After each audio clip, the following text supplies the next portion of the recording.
السلام علیکم۔ حسن بن صبا کی زمینی جنت اور فدائی قاتل۔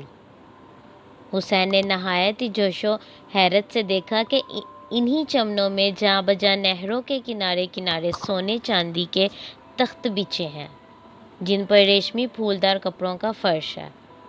لوگ پرتکلف اور طلائی گول تکیوں سے پیٹھ لگائے دل فریب اور ہوش ربا کمسن لڑکیوں کو پہلو میں لیے بیٹھے ہیں اور جنت کی بے فکریوں سے لطف اندوز ہو رہے ہیں۔ خوبصورت خوبصورت آفات روزگار لڑکے کہیں تو سامنے دست بستہ کھڑے ہیں اور کہیں نہایت ہی نزاکت اور دل فریب حرکتوں سے ساقی گیری کر رہے ہیں۔ شراب کے دور چل رہے ہیں اور گزک کے لیے سدھائی یا قدرت کے سکھائے ہوئے تیور پھلدار درختوں سے پھل توڑ توڑ کر لاتے ہیں اور ان کے سامنے رکھ کر اڑ جاتے ہیں۔ یہ اقتباس عبدالحلیم شرر کے 1899 میں شائع ہونے والے مشہور زمانہ ناول فردوس بری سے لیا گیا ہے، جس میں وہ حسن بن صبا کی مصنوعی جنت کا ڈرامائی احوال بیان کر رہے ہیں۔ فردوس بری کا شمار اردو کے مقبول ترین ناولوں میں ہوتا ہے۔ یہ آج بھی تعلیمی نصابوں کا حصہ اور قریب قریب ہر اسکول اور کالج کی لائبریری میں مل جاتا ہے۔ مغرب میں بھی اس ناول کو خاصی پذیرائی ملی۔ اس کا انگریزی میں ترجمہ کیا گیا اور 2016 میں یورپ کے کئی شہروں میں اسی ناول پر مبنی تھیٹر ڈرامے دکھائے گئے جنہیں ذوق و شوق سے دیکھا گیا۔ شرر اس میدان میں اکیلے نہیں ہیں۔ مشرق و مغرب میں لکھی گئی درجنوں کہانیوں، ناولوں اور افسانوں میں اس مصنوعی جنت کا ذکر ملتا ہے، جس میں نوجوانوں کا نشے میں دھت قرار دے کر جنت کے ماڈل پر تیار کردہ باغات و محلات میں عیش و عشرت کے ماحول میں رکھا جاتا ہے۔ وہ سمجھتے ہیں کہ وہ اصل جنت میں پہنچ گیا ہے، پھر انہیں بے ہوش کر کے باہر لے جایا جاتا ہے اور ان سے کہا جاتا ہے کہ وہ کسی بڑی شخصیت کو قتل کر دیں تو انہیں دوبارہ اسی جنت میں پہنچا دیا جائے گا۔ مشہور ہے کہ ایسی ہی جنت 12ویں صدی میں ایران کے علاقے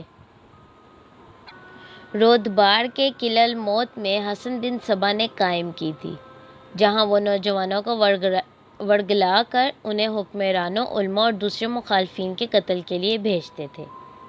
یہ حسن بن صبا کون تھے اور ان سے وابستہ ان حیرت انگیز دیو ملائی کہانیوں میں کس حد تک صداقت ہے؟ علوم کی مختلف شاخوں سے لگاؤ۔ ان کا اصل نام حسن الصبا تھا اور وہ 1150 کی دہائی میں ایرانی شہر قم میں ایک عرب شیعہ خاندان میں پیدا ہوئے تھے۔ لڑکپن ہی میں ان کے والد اس علاقے کے علمی گھر رے چلے گئے، جہاں نوجوان حسن نے رائج علوم میں تیزی سے مہارت حاصل کرنا شروع کی۔ اپنی آبیتی سرگزشتِ سیدنا، جس کے صرف چند ٹکڑے ہی باقی بچے ہیں، میں وہ لکھتے ہیں: 7 برس کی عمر سے مختلف علوم کی مختلف شاخوں سے گہرا لگاؤ تھا اور میں مذہبی رہنما بننا چاہتا ہے۔ 17 سال کی عمر تک میں نے خاصا علم حاصل کر لیا تھا۔ علوم کی یہ شاخیں دینیات کے علاوہ فلکیات، علم ہندسہ، جیومیٹری اور منطق اور ریاضی تھیں۔ اسی دوران ان کی ملاقات امیرہ زراب نامی اسماعیلی دائی سے ہوئی، جنہوں نے نوجوان حسن کی زرخیز دماغ کے لیے بارش کا سا کام کیا۔ حسن ان سے اس قدر متاثر ہوئے کہ وہ اسماعیلی ہو گئے۔ عمر خیام کے کلاس فیلو۔ یہاں ہمارا سامنا ایک دلچسپ روایت سے ہوتا ہے جس کا ذکر ایڈورڈ فٹزجرالڈ نے عمر خیام کی رباعیات کے ترجمے کے دیباچے میں بھی کیا ہے۔ قصہ کچھ یوں بیان کیا جاتا ہے کہ حسن الصبا مشہور شاعر، ماہر فلکیات اور ریاضی دان عمر خیام اور نظام الملک توسی تینوں اس دور کے مشہور عالم امام موفق کے شاگرد تھے اور انہوں نے ایک دن مل کر عہد کیا تھا کہ جو کوئی پہلے کسی بڑے عہدے تک پہنچنے میں کامیابی حاصل کر لے گا وہ دوسرے کو نوازے گا۔ ہوا یوں کہ نظام الملک طاقتور سلجوق سلطان الپ ارسلان کے وزیر اعظم بن گئے اور انہوں نے لڑکپن کے وعدے کو وفا کرتے حسن الصبا اور عمر خیام کو بڑے بڑے عہدے دینے کی پیشکش کی۔ البتہ دونوں نے مختلف وجوہات کی بنا پر انہیں رد کر دیا۔ یہ کہانی ہے تو بڑی مزیدار، لیکن کیا یہ سچائی پر مبنی ہے؟ نظام الملک 1018 میں پیدا ہوئے تھے، جبکہ حسن الصبا کا سال پیدائش 1050 کے لگ بھگ ہے، جس کا مطلب ہے کہ نظام حسن سے 32 سال بڑے تھے۔ مزید یہ کہ 1059 میں، یعنی جب حسن کی عمر 9 سال کے قریب ہوگی، نظام الملک صوبہ خراسان کے گورنر بن کر پہلے ہی بڑے عہدے تک پہنچ چکے تھے۔ اس لیے یہ قرینہ قیاس نہیں کہ وہ رے کے کسی نوعمر لڑکے کے ہم جماعت ہوں اور اس کے ساتھ کسی عہد نامے میں شریک ہوں۔ عقابوں کا نشیمن۔ اس زمانے میں مصر پر فاطمی خاندان کی حکومت تھی جو اسماعیلی تھے۔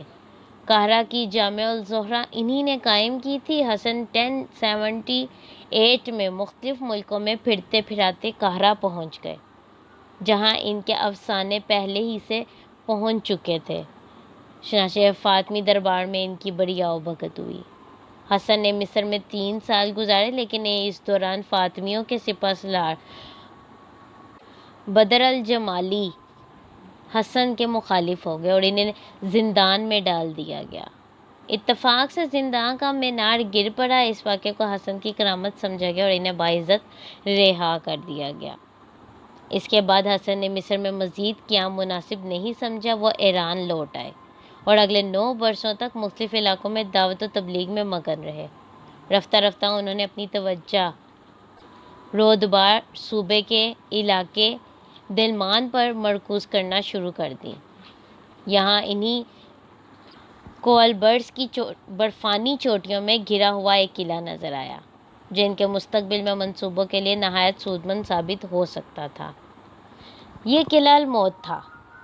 بظاہر تو لگتا ہے کہ اس قلعے کا نام موت یعنی مرنے سے متعلق ہے، لیکن حقیقت یہ ہے کہ الموت مقامی زبان کے الفاظ آلہ اور عمود سے نکالا ہے۔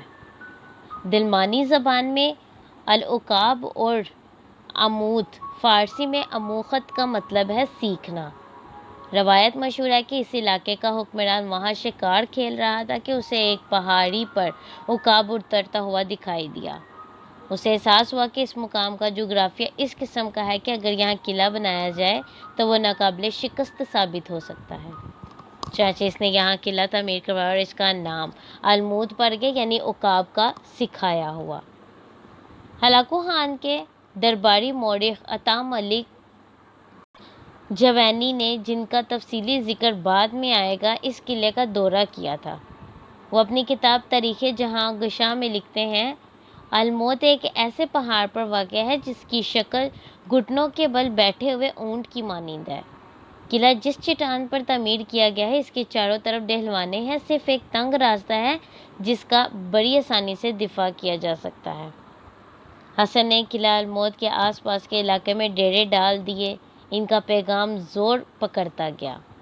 دیکھتے ہی دیکھتے خود قلعے کے اندر ان کے حواریوں کی اتنی اکثریت ہو گئی کہ قلعہ دار حسین مہدی کے پاس اس کے سوا کوئی چارہ نہ رہا کہ وہ قلعے کا اختیار حسن کے حوالے کر کے وہاں سے رخصت ہو جائے۔ یہ واقعہ سن 1990 کا ہے۔ اب حسن الصبا نے قلعہ الموت کو اپنا مرکز بنا کر آس پاس کے وسیع علاقے میں اپنا پیغام پھیلانے کا کام شروع کر دیا۔ کچھ ہی عرصہ گزرا تھا کہ آس پاس کے کئی علاقے ان کے قبضے میں آ گئے، جن میں سے کچھ کو خریدا گیا، کچھ پر بزور قبضہ کیا گیا اور کچھ ایسے تھے جن کے لوگوں نے دعوت سے متاثر ہو کر خود اپنے دروازے کھول دیے۔ قصہ مختصر، چند برسوں کے اندر تقریباً تمام رودبار اور پڑوسی علاقوں میں حسن کی عملداری قائم ہو گئی۔ ان کے انہماک اور ارتکاز کا یہ عالم تھا کہ وہ الموت میں آ جانے کے بعد 35 برس تک قلعے سے باہر نہیں گئے، بلکہ اپنے گھر سے بھی صرف 2 بار باہر نکلے۔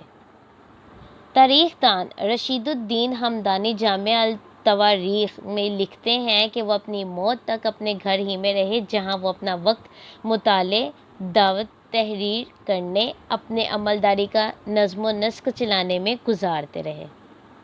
سلجوق سلطان ملک شاہ نے اپنے دورہ افتادہ سرحدی علاقے چھن جانے کی خبر سن کر حسن الصبا کی سرکوبی کے لیے 1092 میں ایک لشکر بھیجا۔ جس نے الموت کا محاصرہ کر لیا، لیکن 7,000 فٹ کی بلندی پر واقع یہ قلعہ ناقابل تسخیر تھا۔ دوسری طرف آس پاس کے علاقوں سے حسن کے ماننے والوں نے کچوکے لگا لگا کر شاہی لشکر کو اس قدر زچ کیا کہ اسے 4 ماہ کے بعد اپنا سموں لے کر لوٹنا پڑا۔ خودکش فدائی الموت کے محاصرے کے چند ماہ بعد 16 اکتوبر یعنی 16 اکتوبر 1192 کو سلجوق سلطان کے وزیر اعظم اور حسن الصبا کے مبینہ ہم جماعت نظام الملک نہاون ضلع میں سفر کر رہے تھے کہ دلمان کے علاقے کا ایک نوجوان جس نے فقیروں کا بھیس بدلا ہوا تھا ان کے قریب پہنچا اور اپنے چوغے سے خنجر نکال کر ان پر وار کر دیا۔ رشید الدین ہمدانی کے مطابق حسن الصبا کو معلوم ہوا تھا کہ الموت پر سلجوکیوں کے حملے کے پیچھے دراصل نظام الملک کا ہاتھ تھا۔ انہوں نے ایک دن اپنے فدائیوں سے کہا، تم میں سے کون ہے جو اس ملک کو نظام الملک توسی کے فتنے سے پاک کروا سکتا ہے؟ ایک نوجوان بو طاہر ارانی نامی نے ہاتھ بلند کیا اور بعد میں جا کر شیخ الجبار کے بلکہ شیخ الجبال کے فرمان پر عمل کر ڈالا اور اس دوران خود بھی نظام الملک کے محافظوں کے ہاتھوں مارا گیا۔ یہ حسن الصبا کی مہم کا پہلا خودکش حملہ تھا۔ ظاہر ہے کہ سیاسی قتل حسن کی ایجاد نہیں تھا کہ یہ عمل اتنا ہی پرانا ہے جتنی انسانی تاریخ، لیکن جس منظم طریقے سے اور جس وسیع پیمانے پر حسن اسے بطور آلہ استعمال کیا، اس کی وجہ سے اس کا نام اس سے منسلک ہو کر رہ گیا۔ حسن کو معلوم تھا کہ اس کے ماننے والوں کی تعداد اتنی کم ہے کہ وہ کبھی بھی سلجوکیوں اور دوسرے طاقتور دشمن حکمرانوں کا مقابلہ نہیں کر سکیں گے۔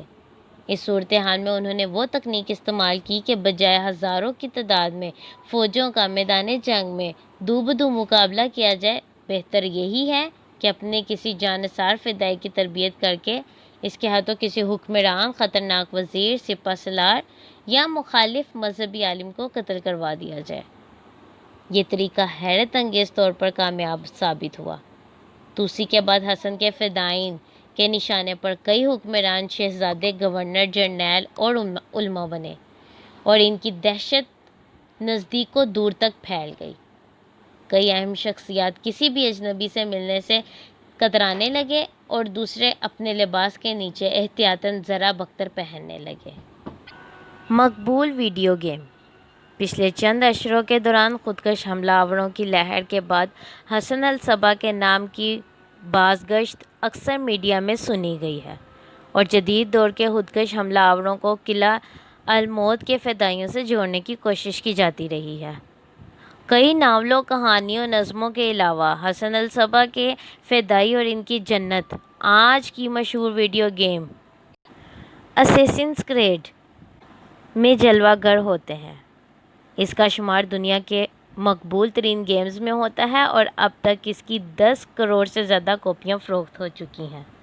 سن 2016 میں اس ویڈیو گیم پر مبنی ایک فلم بنائی گئی جس نے 24 کروڑ ڈالر سے زیادہ کا بزنس کیا۔